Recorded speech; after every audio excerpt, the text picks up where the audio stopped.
Amados irmãos e irmãs, estamos celebrando esta solenidade de Cristo, Rei do Universo.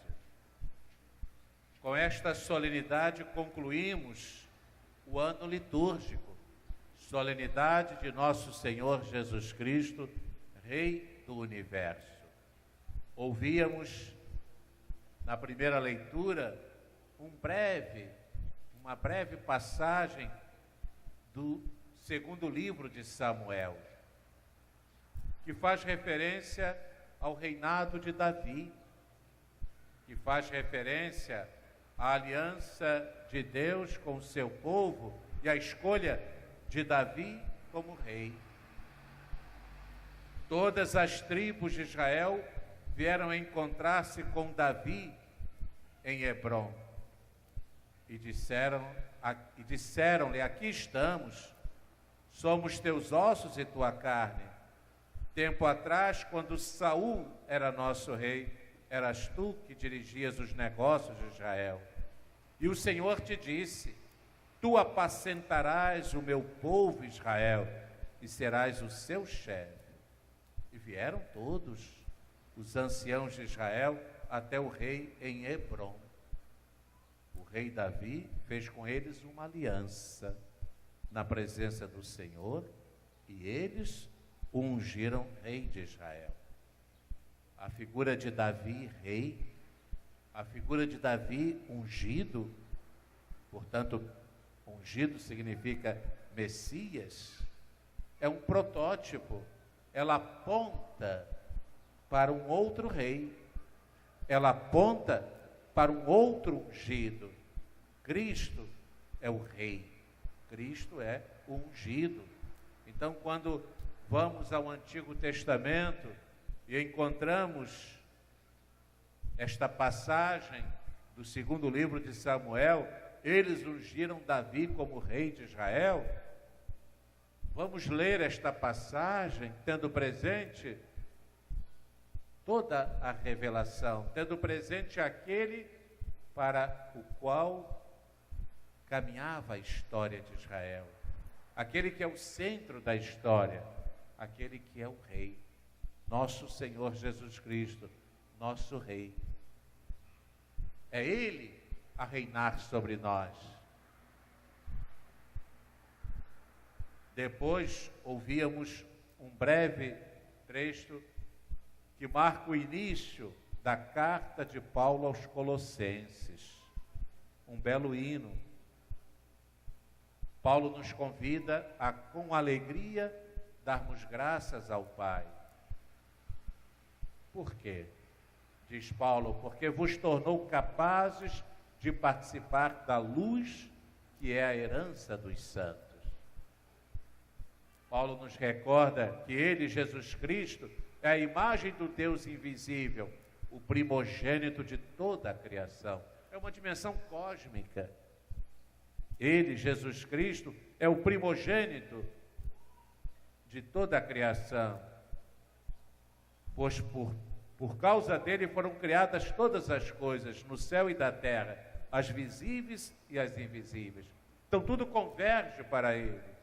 Ele é a cabeça do corpo, que é a igreja. Ele é o princípio, o primogênito dentre os mortos, de sorte que em tudo ele tem primazia.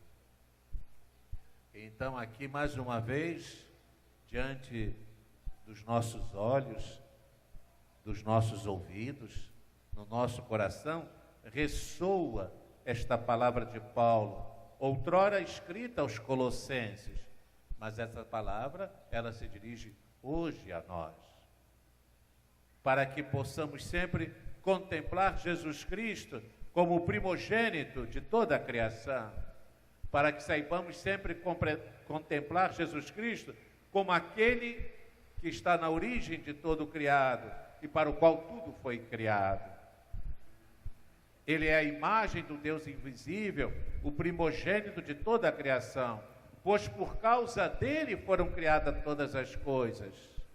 Tudo foi criado por meio dele e para ele. Paulo aqui nos convida, amados irmãos e irmãs, a contemplarmos o Cristo nessa dimensão cósmica. Toda a criação, ela tende para Ele, e Ele está na origem de toda a criação. Ele é o primogênito dentre os mortos, e nele, todos nós vamos ressuscitar. Deus quis habitar nele, com toda a sua plenitude. Depois no Evangelho, amados irmãos e irmãs, acabamos de acolher uma passagem de Lucas. É aquela passagem em que o bom ladrão, crucificado ao lado de Jesus, suplica: Senhor, lembra-te de mim quando entrares no teu reinado. Então, o reinado de Jesus Cristo, ele se expressa para aquele ladrão crucificado ao lado do Senhor Jesus, precisamente quando Jesus estava desfigurado na cruz. Ali ele percebe Jesus como seu rei. Ali ele suplica poder ter parte com Jesus no reinado de Jesus. Ele é identificado como rei sobre a cruz. Os soldados também caçoavam dele, não o acolheram como rei. E caçoavam dele. A outros ele salvou, salve-se a si mesmo, se de fato é o Cristo de Deus o escolhido. Assim zombavam dele os chefes, também os soldados caçoavam dele, ofereciam-lhe vinagre e diziam: se és o rei dos judeus, salva-te a ti mesmo. Não reconheciam nele o rei, não o acolhiam como o próprio rei e, portanto, não se expressava neles o desejo de ter parte neste reinado. Mas um dos malfeitores, que também, dois malfeitores, um ao lado, um de um lado, outro de outro, crucificados com Jesus. E um dos malfeitores, relata Lucas, também o insultava: tu não és o Cristo, não és o Messias, não és o ungido, salva-te a ti mesmo e a nós. O outro o repreendeu: nem sequer temes a Deus? Nós aqui nos encontramos porque agimos mal, mas ele não, ele é inocente. E aí se revela para este criminoso, para este ladrão, ao lado de Jesus, crucificado, Jesus é por ele acolhido como rei. Ali Jesus desfigurado sobre a cruz. Ele não é percebido, Jesus não é percebido por ele como rei, numa atitude de triunfo, de poder, de domínio. Não, ele é acolhido, Jesus é acolhido por ele como rei, ali sobre a cruz. Esse é o trono do rei Jesus. E ele percebe ali o seu rei, e ali nasce no coração dele o desejo de participar do reinado de Jesus. Jesus, lembra-te de mim quando entrares no teu reinado. E Jesus lhe respondeu: em verdade eu te digo, ainda hoje estarás comigo no paraíso. Agora, que rei é Jesus? De que modo Jesus reina? Qual é o projeto de Jesus como rei? Jesus não reina a partir do triunfo, do poder, da força. Jesus reina sobre a cruz. E Jesus reina servindo. O Filho do Homem veio não para ser servido, mas para servir e dar a vida. Jesus reina, conforme diz lá o hino da carta aos Filipenses, não se apegou ociosamente à sua condição, à sua igualdade com Deus, mas assumiu a condição de servo, fazendo-se obediente até a morte e morte de cruz. É assim a dinâmica de reinar de Jesus. No mistério da kenosis, esvaziando-se a si mesmo, tornando-se servidor, dando a vida, fazendo-se obediente até a morte e morte de cruz. O Filho do Homem veio não para ser servido, mas para servir. Aí a gente se pergunta, como é que devemos nós, cristãos batizados, viver a dimensão da nossa realeza? Porque em razão do batismo, estamos todos configurados a Jesus, sacerdote, profeta e rei. Então somos um povo régio, somos chamados a reinar com Jesus. Mas isso supõe que seja Ele a reinar sobre nós. Agora, reinar com Jesus, reinar como Jesus reina, significa servir, significa dar a vida, significa tornar-se um dom para os irmãos e as irmãs. A nossa realização está no nos tornarmos dádiva, dom para os demais. Então, reinar para nós, na lógica de Jesus, na dinâmica do reinado de Jesus, é servir. O Filho do Homem veio não para ser servido, mas para servir. Mas aí poderíamos ir um passo adiante. Mas como é que eu serei capaz de reinar servindo? Como é que eu serei capaz de realmente expressar a minha condição de membro de um povo régio, configurado a Cristo Rei, servindo? Aí é preciso termos consciência de que só é capaz de reinar servindo quem reinar sobre si mesmo, quem reinar sobre as suas paixões, quem reinar sobre os impulsos que às vezes nos levam a destratar o irmão, a destratar a irmã.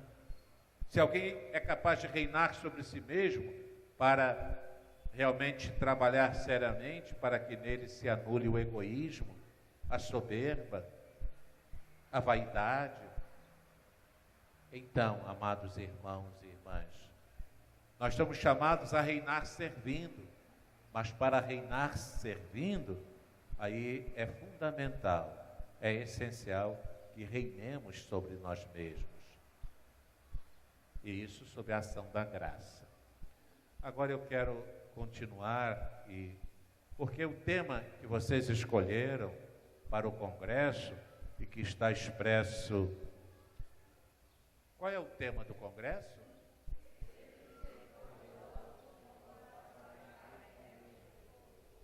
E este é o lema do Jubileu Extraordinário da Misericórdia. Jubileu que está se concluindo amanhã, na solenidade de Cristo Rei, em Roma. Inclusive, vocês devem ter ouvido pelos noticiários, pela televisão, pelo noticiário, que o Papa convocou uma reunião de cardeais, um consistório. Os cardeais estarão ali com ele, celebrando no encerramento do jubileu do ano da misericórdia, do jubileu extraordinário da misericórdia. Entre os novos cardeais encontra-se um brasileiro, o Dom Sérgio Rocha, que é atualmente o arcebispo de Brasília e o presidente da Conferência Episcopal dos Bispos do Brasil. Então, ali está se concluindo esse jubileu. Então, eu gostaria de, assim, recordar com vocês essa dimensão da misericórdia. E queria fazê-lo recordando este ano. Não se preocupem, será uma recordação muito breve, né? Vocês poderiam pensar, puxa, já pensou? Bom, pelo menos 365 horas? Não. Eu começo recordando que no dia 11 de abril de 2015, numa tarde de sábado, eram as vésperas do segundo domingo da Páscoa, que é o domingo da Divina Misericórdia.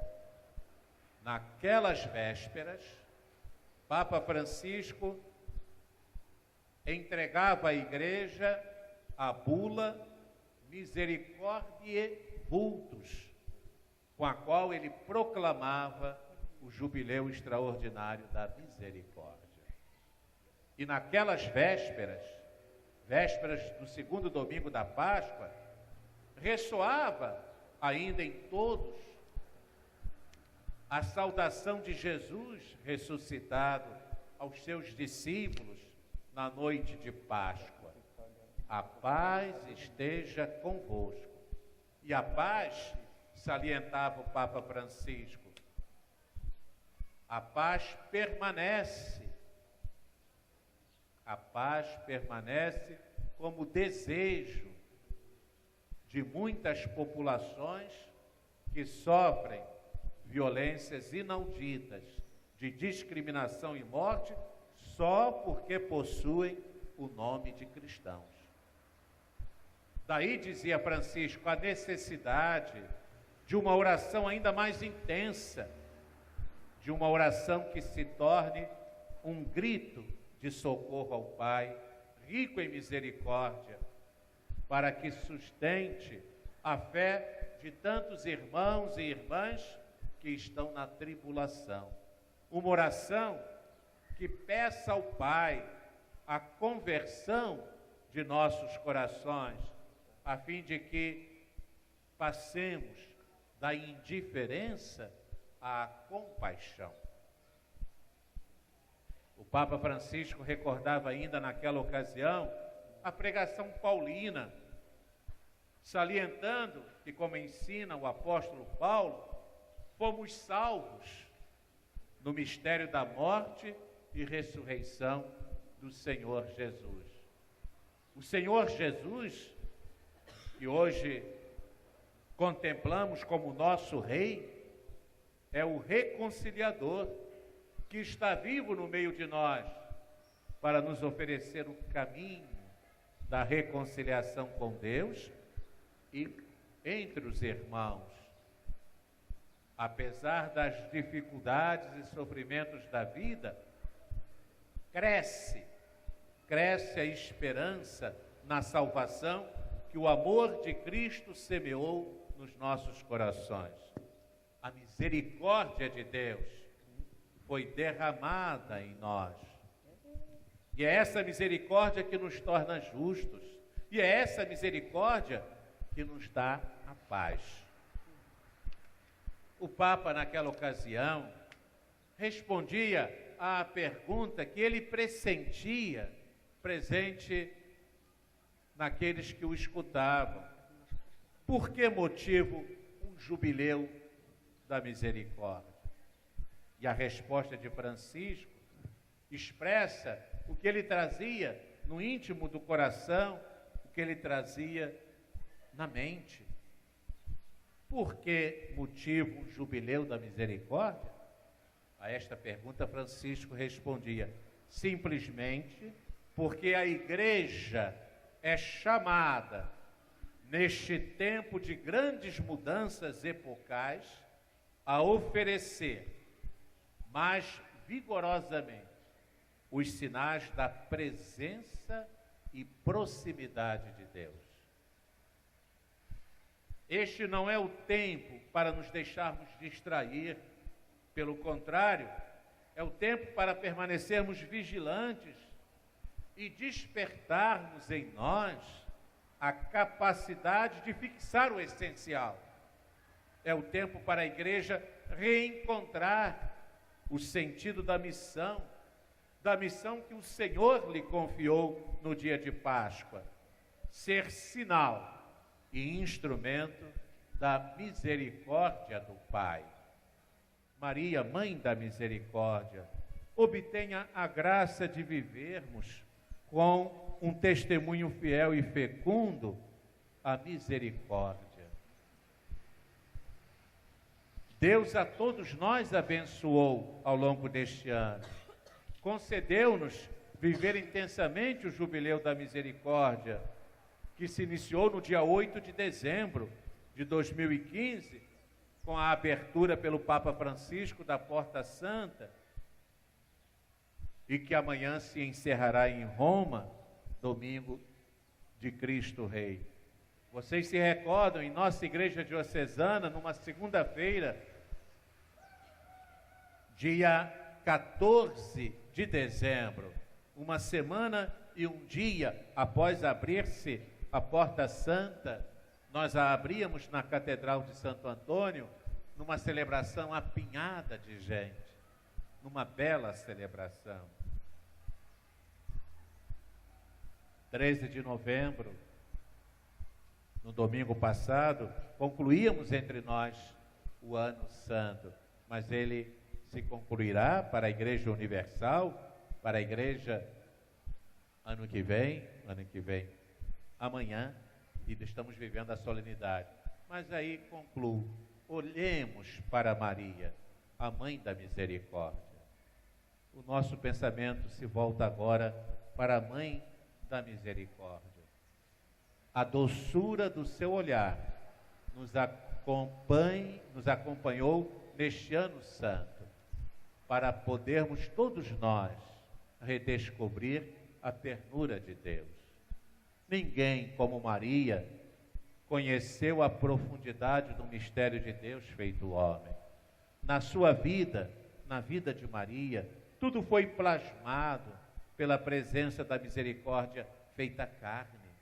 A mãe do crucificado ressuscitado entrou no santuário da misericórdia divina, porque participou intimamente no mistério do seu amor. Escolhida para ser a mãe do Filho de Deus, Maria foi preparada desde sempre pelo amor do Pai para ser arca da aliança entre Deus e os homens. Ela guardou em seu coração a misericórdia divina em perfeita sintonia com o seu Filho Jesus. O seu cântico de louvor, no limiar da casa de Isabel, foi dedicado à misericórdia que se estende de geração em geração. Também nós estamos presentes naquelas palavras proféticas da Virgem Maria. Isto nos servirá sempre de conforto e apoio. Nos serviu de conforto e apoio quando atravessamos a Porta Santa ao longo deste ano para experimentar os frutos da misericórdia divina. E será conforto e apoio nos nossos momentos difíceis, quando poderemos sempre reacender em nosso coração a certeza da infinita misericórdia de Deus. Ao pé da cruz, Maria, juntamente com João, discípulo do amor, é testemunha das palavras de perdão que saíam dos lábios de Jesus. O perdão supremo oferecido a quem o crucificou.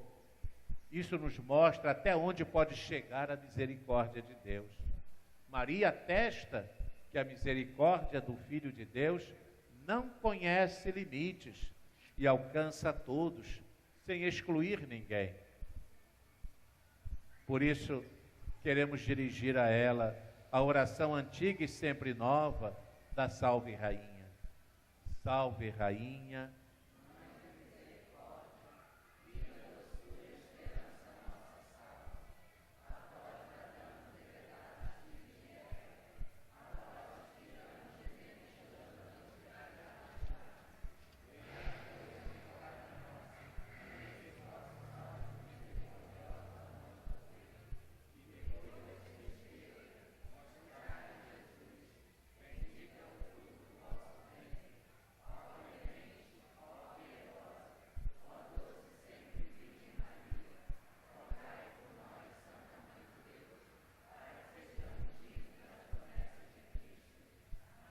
esta oração antiga e sempre nova da Salve Rainha nos leva a pedir que nunca se canse de volver para nós os seus olhos misericordiosos e nos faça dignos de contemplar o rosto da misericórdia, seu Filho Jesus. E a nossa oração, amados irmãos e irmãs, ela se dirige a essa mãe amorosa, a essa mãe solícita, a essa mãe que nos acolhe sempre e que nos quer conduzir sempre ao seu Filho Jesus. Maria, Mãe da Misericórdia, conduza-nos sempre ao seu Divino Filho, Ele que é a face misericordiosa do Pai. E eu concluo lembrando que, para sermos misericordiosos, como é misericordioso o Pai Celestial, é fundamental, é essencial deixar-se banhar pela misericórdia. É a partir da experiência de que somos inundados pela misericórdia de Deus, é que os nossos corações poderão, nas nossas convivências, nos nossos relacionamentos, no nosso dia a dia, pulsar com pulsações de misericórdia. Peçamos essa graça, que possamos fazer sempre em profundidade a experiência da misericórdia de Deus sobre nós. Amém.